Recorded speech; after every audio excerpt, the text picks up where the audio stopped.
মাগো, আমাদের তো কোনো দোষ নেই মা। না, আমরা কতবার তোমাকে বলেছি মা, একটিবার আমার বাবার কথা বলো মা। তুমি তো একবারও বলোনি মা, তাই আমরা ভুল করেছি মা।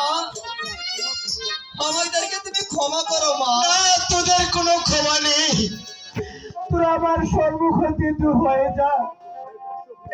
আমি তোদের মুখ আর দেখতে চাই না। কোথায় কোথায় আছো বৎস হলু?